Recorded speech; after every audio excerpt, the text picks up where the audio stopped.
Hello there, Commonwealth from here. Antiquity, the origin point and oldest remnants of what we have left of the ancient humans that lived thousands, in some cases even tens of thousands of years before us. This can range from surviving buildings like magnificent homes to columns, temples, royal tombs and mausoleums, and even grand venues where the greatest of the distant past fought and competed. In Breath of the Wild and Breath of the Wild 2's Hyrule, it is exactly the same as our own real world, only that in Zelda, there are even more mysteries tied to these distant past structures of long-gone powerful civilizations. Ruins from times unknown, as creating a champion, Masterworks coins them. It is just that, in Breath of the Wild, there are only 3 purposes for them. Monster and Guardian infested shrine quest with rewards, memories, and obviously Koroks. Lots and lots of Koroks. Which is a shame when there is so much history, lore and gameplay potential for them, and that the 3 previously mentioned purposes are likely gone in the sequel. And luckily, we need to add new purpose to these locations in the sequel. And after you leave a like, subscribe and press that notification bell, we will go over the importance and the potential of the ancient ruins from times unknown inside Breath of the Wild 2. Specifically the ruins of the Hylians predating the known timeline of Breath of the Wild, possibly even before Skyward Sword, when Goddess Hylia still lived. At a time when the Hylians were humans and lived with the Loftwings on the surface. Don't worry, we will cover the ruins of the Zonai in future videos.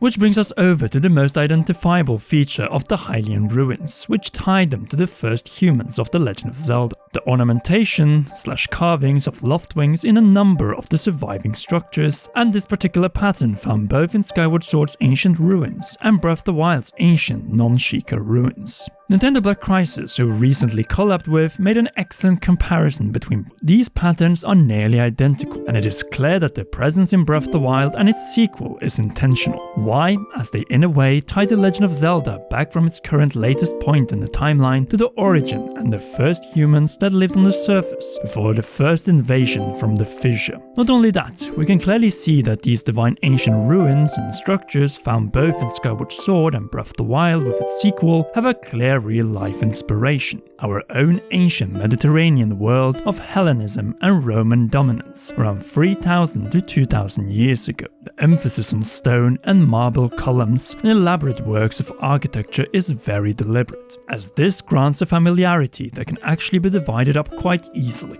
Ancient Hylian equals Western, European and specifically ancient Greek and Roman history, while ancient Sheikah equals Eastern, Asian and then specifically ancient Japanese history of the Jomon era.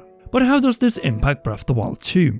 The purpose of these ruins, now that their original purpose of shrines, Link's lost memories and even Korok seeds are well not there any longer in this sequel. Instead, with the return of Ganondorf and thus Demise's everlasting curse and far more malice, it is clear that this game is a title that will build up to something that dates back to the fall of that first civilization during the lengthy life of Goddess Hylia.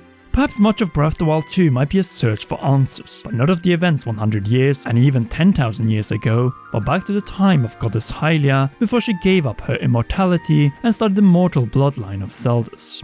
In Breath of the Wild, the cult of Goddess Hylia was stronger than in any past Zelda title, and I strongly believe that this thread will be continued in the sequel, both in Link revisiting the ancient ruins on the surface, but also Princess Zelda's role as the current incarnation of Hylia. Story and gameplay that merge together like never before in this game through these ancient structures, which naturally have a history to tell and should have new challenges, tasks to offer. And we need that now that the ancient Sheikah towers and shrines are gone across the land.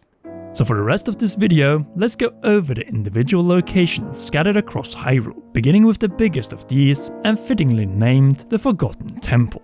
The Forgotten Temple in Breath of the Wild was a hidden giant, located in Hyrule's northwestern borderlands. It contained a reference to, or even the ancient tree itself, and was filled to the brim with stationary guardians, all placed there by the ancient Sheikah to protect the holiest site in all of Hyrule. The statue of Goddess Hylia, the oldest statue found in Breath of the Wild. Here, we obtain the set of the Hero of the Wild upon completing all Sheikah shrines, but in Breath of the Wild 2, it could be something completely different on the continued hero's path. First and foremost, the guardians there are most likely non-functioning, and the shrine at the foot of the statue is gone, with the puddles leading up to the sky islands from the surface likely filling in some of the gaps left behind with no Sheikah shrines and divine beasts. Even so, we'll still need to fill out the void left in the open air of Hyrule. And here I want to bring up a very interesting concept. Dungeons, or at least mini-dungeons, where the ancient sites of Breath of the Wild are more than just to look at and admire, but actually serve a deeper purpose. And this goes both for the highly inhuman Divine Ruins and the so-called Zonai Ruins found on the surface. Bringing everything up to the sky, or even underground with Zelda, would leave the surface empty, and that is the last thing the open air needs in the sequel. Hence, repurposing these locations is crucial, as some of the ancient Hylian ruins didn't have that much to offer in Breath of the Wild apart from enemy skirmishes. So let's move on from the masterpiece that is the Forgotten Temple to our next destination, which is also found in Hebra, ancient columns where we found one of Breath of the Wild's memories, starring Link and Princess Zelda. And stop following me! Excuse me, Princess, but we're just here to admire the columns and think of what the Zelda team is currently repurposing these for in the sequel where you fell down. Another dungeon and mini-dungeon entrance perhaps? Though we might also see something else here involving our favorite accordion player, namely Kaz. After all, he's based here in Hebra's Rito village, and just having him stuck here after guiding us to shrines throughout Breath of the Wild would be a major letdown. Whatever the replacement is for the shrines, I'm sitting with a feeling that it will involve more than just the sky. The gameplay theme of Breath's sequel is no doubt combinations, so instead of just having one Zonai-centered focus on the surface, like ancient Sheikah shrines serving as dungeon and mini-dungeon structures, why not have a combination of ancient as marked here yellow Hylian structures and green Zonai structures, adding a little more variety to dungeon exteriors and interiors, plus themes in the process. All of this on the surface, separately from the sky and possibly underground. With this perspective, we get a sense of the potential scope that this sequel could gain with the right implementation of the ancient ruins. And these two ancient locations are only examples found in the province of the Rito, Hebra, since the true meat in the sequel may lay east in the provinces where we find the ancient ruins of the near-identical springs of Skyward Sword. In Farron, the Spring of Courage, in Necluda, the Spring of Wisdom, and in Akkala, the Spring of Power. 3 eastern Hylian provinces with no divine beasts in Breath of the Wild. And none of these is more evident than the Spring of Courage found in Farron, which was completely optional with no memory or story cutscene, which also explains why this particular spring played a crucial role in Hyrule Warriors' Age of Calamity. It, along with the rest of this distant past old province, was simply not used in 2017 when it came to memories and the mandatory main quest of the game to unlock the true ending of Breath of the Wild. Leaving it empty again and not a requirement to visit for the true ending of the game, or even finishing the game for that matter, in 2022 will be a grave mistake. But based on everything we have seen so far from the sequel, it is likely that it is only a matter of time before Farron, with its sacred spring and spiritual dragon deity Farosh, will shine brighter than ever before. Even more so than the excellent gameplay sequence with corrupted Naydra at the Spring of Wisdom in Breath of the Wild. We need more magical, or in this case malice-filled moments like this, so expand and add to the Spring of Wisdom, which might be remote, but stood for one of the most pleasant gameplay highlights. One that involved true aerial combat to free Naydra and enter the shrine behind the spring at Mount Lanayru. Speaking of Lanayru, creating a champion ignores the ancient ruins of Lanayru Road, Promenade and Gates, which obviously with the Loftwing and ancient Skyward Sword design can also be added to this category. In Breath of the Wild, these gates and enemy territory only directed us towards Mount Lanayru and its spring, so once again with the sequel's emphasis on combinations and in extent antiquity, you know that you can add more to it.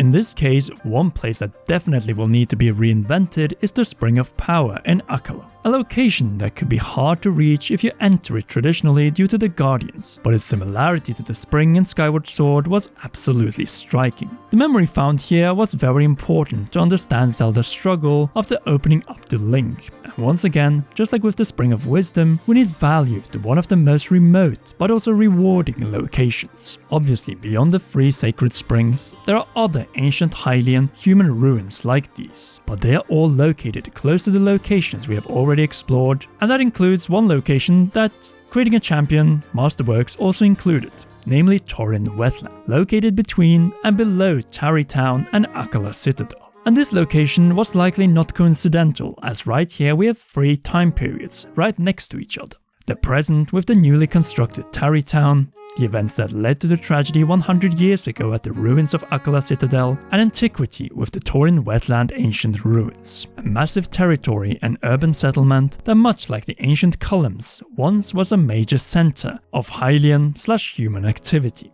And where the ancient columns in Hebra might have served a more religious purpose, Torrin, or whatever the town used to standing here was called, was once a proper town that could have been comparable to the outline of the ruins of Hyrule Castletown, with paved streets and roads that lead in and out of it. This location only offered 2 Guardian Stalkers to fight in a scam side quest in Breath of the Wild, and with these 2 likely gone, I really hope that these particular ancient ruins will be tied to a greater Tarrey Town questline in the sequel, one that could also be tied to Dinrul the Dragon, and not only, since this location is just too fascinating to not serve any deeper lore and gameplay sections in the sequel. It goes without saying that Akala was without a divine beast, so perhaps it, together with Necluda and Farron, can get a dungeon, or at the very least a major mini-dungeon, something that is comparable to the scale of Ocarina of Time's Ice Cavern. And that is pretty much it, a clear overview but also hope for full utilization of the ruins that now need new meaning when the Sheikah points of interest within or surrounding these are gone. But what do you think? How will the Zelda team implement the ancient ruins of the ancient Hylians/humans in the sequels Borderlands, and in particular Breath of the Wild's underused eastern provinces? Sound off in the comment section down below. If you haven't already, leave a like, subscribe and press that notification bell to not miss any of our upcoming Zelda, Breath of the Wild 2, Pokemon Legends Arceus, aka kind of Pokemon Breath of the Wild, and other Nintendo videos. Finally, a big thanks goes to all our patreon.com/CommonRealm patrons, and in particular to royal producer Charles Shash, who we also hope you are able to join, because all of you rock, and please enjoy one or both of these 2 awesome videos.